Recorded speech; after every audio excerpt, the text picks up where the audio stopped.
The first time I saw her, the sky tore open.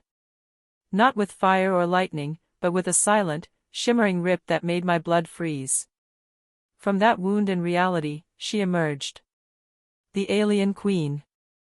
Tall, impossibly graceful, her skin like liquid silver, eyes the color of a dying star.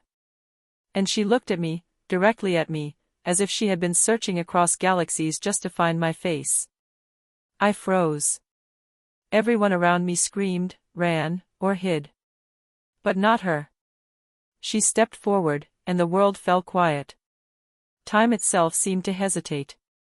My heart pounded in my throat. How could a creature so divine, so terrifying, focus all her attention on me? "What do you want?" I asked, voice trembling. But the words barely left my mouth before I realized, it was a foolish question. Her presence demanded more than answers. It demanded surrender. But that was only the beginning. I wasn't supposed to be here.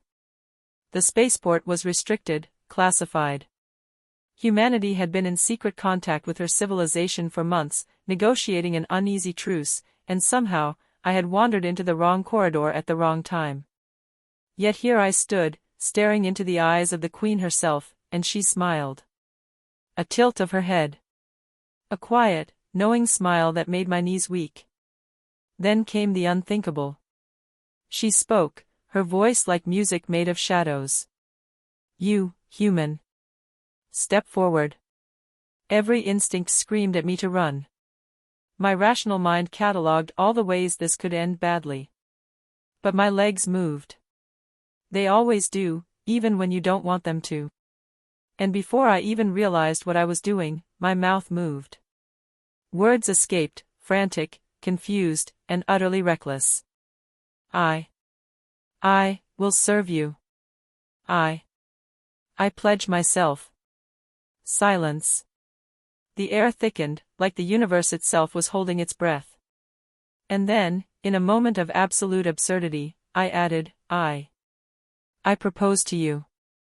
The world stopped. Literally. The humans behind me froze. The alien guard stilled. Even the hum of the spaceport died. Her eyes widened. A glint of amusement flickered, or was it approval? "You propose?" "Yes." I blurted. My face burned. Every rational bone in my body screamed that I had just committed the most insane act imaginable. But her reaction was not horror. It was curiosity. "What compels you to do this?" she asked, voice low, vibrating with a resonance I felt in my chest. "I don't know," I admitted, shaking. Something in me, something told me. Maybe it's stupid.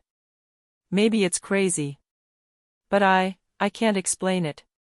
Her smile returned, slower this time, deliberate. "Perhaps you are not entirely like your kind," she said. And then, shockingly, she lowered herself, kneeling to meet me at eye level. Her silver hair cascaded like a waterfall. "I accept." My mind broke. Logic shattered. The universe itself seemed to crack, folding in on this impossible moment. And yet, I heard the crowd gasp, the whispers of humans and aliens alike. But I didn't care. I couldn't. But that was only the beginning. In the weeks that followed, nothing was simple. I became the unwilling ambassador to a civilization that viewed time, morality, and love in ways I could barely comprehend. Every day was a trial. Every conversation a tightrope. And all the while, she watched me, studied me, as if she could read the molecules in my blood. She wasn't like humans. She couldn't be. She was a queen in the truest sense, omniscient, ruthless when needed, yet capable of tenderness that burned like solar flares. And I, a mere human, was supposed to navigate this cosmic puzzle of emotions, protocols, and expectations. One evening, aboard her crystalline palace orbiting a shattered moon, she confronted me. "Do you understand what you've done?" Her voice was calm, almost cruel. "A proposal is not a joke among my kind. It is a bond. Lifetimes bound together. To accept is to accept responsibility, to accept sacrifice, to accept death if it comes. Do you accept that? I swallowed hard, the weight of the galaxy pressing against my chest. I think so, I said, though the words felt hollow even as I spoke them. She circled me, her movements fluid, predatory. Think is not enough. You must know. You must feel. And then, she did something no one could have predicted. She pressed her hand to my chest. A wave of energy shot through me, memories not my own, lives not my own, visions of worlds and wars and love beyond comprehension. I fell to my knees, gasping. I feel, I choked out, trembling. I understand. Her smile returned, triumphant, terrifying, radiant. Then you are mine. But that was only the beginning. The humans were not pleased. Earth's leaders demanded explanations, negotiations, sanity checks. Some called me a hero, others, a traitor. Alien factions questioned her judgment. And in the midst of it all, she never left my side, watching, waiting, testing the limits of my loyalty, my courage, my humanity. Then came the first crisis. A rogue faction from her own species, believing I was unworthy, attacked. Their weapons were nothing like human technology, shards of condensed light, gravity distortions, time-warping blades. We were cornered in a chamber that hung over the void of a collapsed planet, the floor cracked, the walls bending like liquid. I panicked. I wanted to run. I wanted to vanish. But she did not.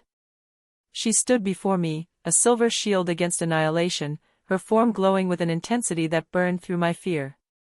Stay with me, she commanded. If you falter, we both fall. Her words ignited something inside me, a courage I didn't know I possessed. I fought, not with weapons, but with intuition, wit, and sheer will. And somehow, against impossible odds, we survived.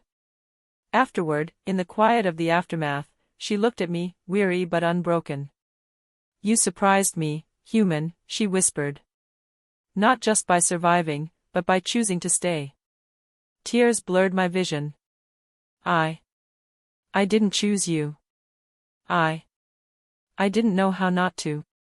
Her hand brushed my cheek, cool and unyielding. Then perhaps this proposal was meant to be. But that was only the beginning. Months passed. I learned her language, her ways, her fears. And in the process, I discovered mine. The loneliness I had carried all my life, the smallness of human ambition, the fragile beauty of emotion, she showed me it was all part of something infinitely larger. Yet, I remained human.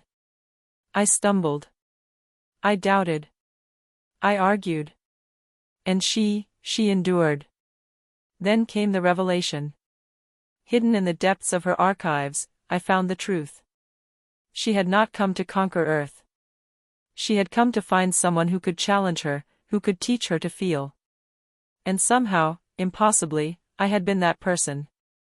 I stared at the memory crystal, shaking. All this time, it wasn't about diplomacy. It wasn't about power. It was me. Yes, she said behind me, her voice echoing through the chamber. It was you. And now, it is us. We embraced, not as queen and subject, not as alien and human, but as two beings who had found the impossible, connection. But peace, like all great stories, demanded sacrifice.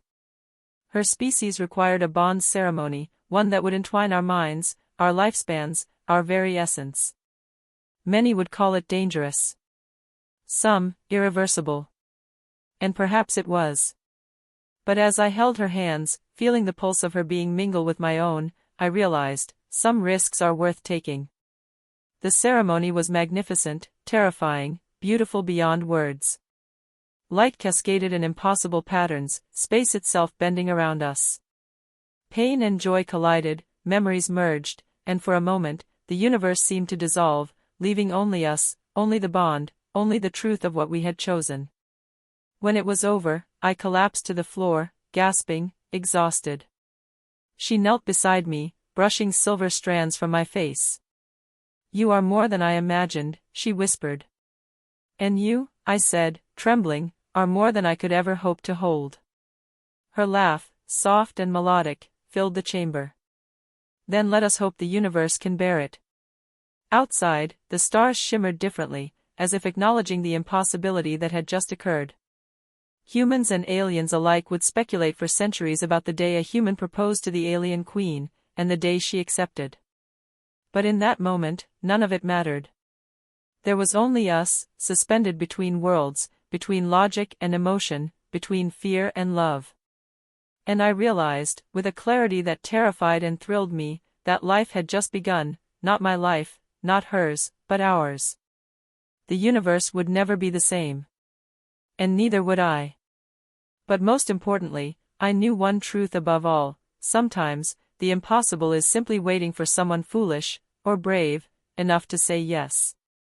And I had said yes.